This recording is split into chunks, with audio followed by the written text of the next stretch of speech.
শিলচরের খালের দশা, ধমক দিলেন মন্ত্রী, দুর্ভোগ কমবে কবে? 4 বছরেও শেষ হয়নি কাজ, মন্ত্রীর কড়া নির্দেশ। খাল পরিদর্শনে কেন অনুপস্থিত বিধায়ক, প্রশ্ন তুলল বিরোধীরা। জলাবদ্ধতায় নাজেহাল শিলচর, কৃতিত্বের লড়াই নাকি সমাধান?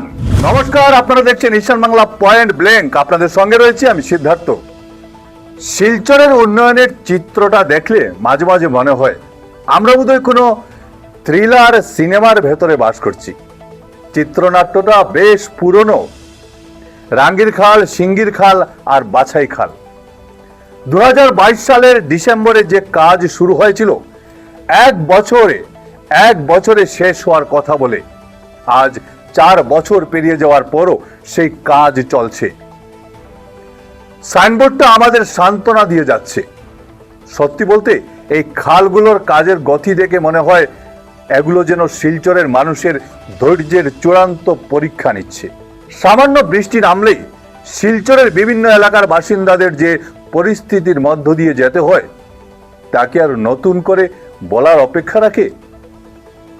প্রতি বর্ষার এই যে চরম দুর্ভোগ, তা কি হওয়ার কথা ছিল? উন্নয়ন যেখানে স্বস্তি নিয়ে আসার কথা ছিল, সেখানে প্রতি বছর এই দুর্ভোগ সাধারণ মানুষের জীবনে যেন এক অবিচ্ছেদ্য অংশ হয়ে দাঁড়িয়েছে। এই পরিস্থিতিতে মন্ত্রী কৌশিক রায় বিভাগীয় আধিকারিকদের নিয়ে সরেজমিনে পরিদর্শনে যান। কাজের স্লথ গতি দেখে তিনি ঠিকাদারকে যে কড়া নির্দেশ দিয়েছেন, তা নিঃসন্দেহে প্রশংসার দাবি রাখে। মন্ত্রী মহোদয়ের এই সক্রিয়তা এবং সরাসরি মাঠে নেমে পরিস্থিতি পর্যবেক্ষণ করার মানসিকতা শিলচরবাসীর মনে নতুন করে আশার আলো জাগিয়েছে।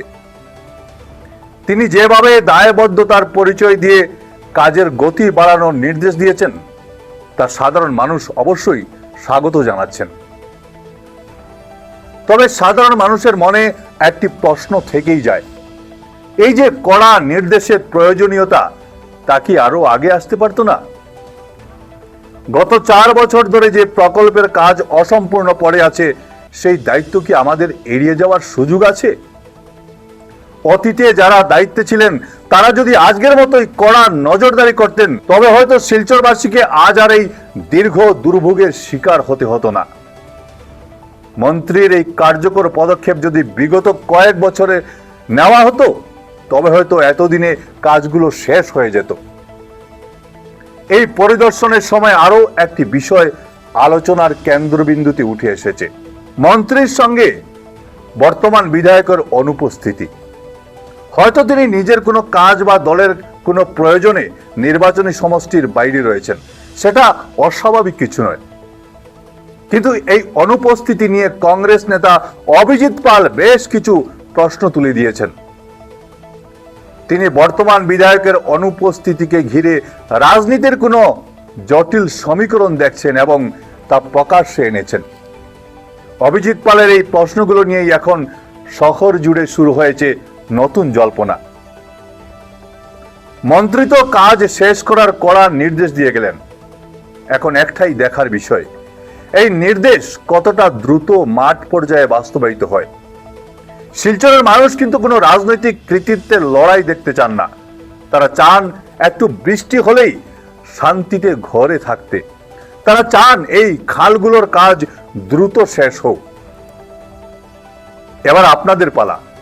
মন্ত্রী কৌশিক রায়ের এই উদ্যোগ এবং বিরোধীদের তোলা প্রশ্নগুলো, এই পুরো বিষয়টি নিয়ে আপনাদের মতামত কি? শিলচরের জলাবদ্ধতা কি কেবল রাজনৈতিক চর্চাতেই সীমাবদ্ধ থাকবে, নাকি এবার খালের কাজ শেষ হবে? নিচে কমেন্ট বক্সে আপনাদের গুরুত্বপূর্ণ মতামত জানাতে ভুলবেন না। ভালো থাকবেন, সুস্থ থাকবেন। ভিডিও সম্পাদনায় আমার সঙ্গে ছিলেন বঙ্কিম সোনার।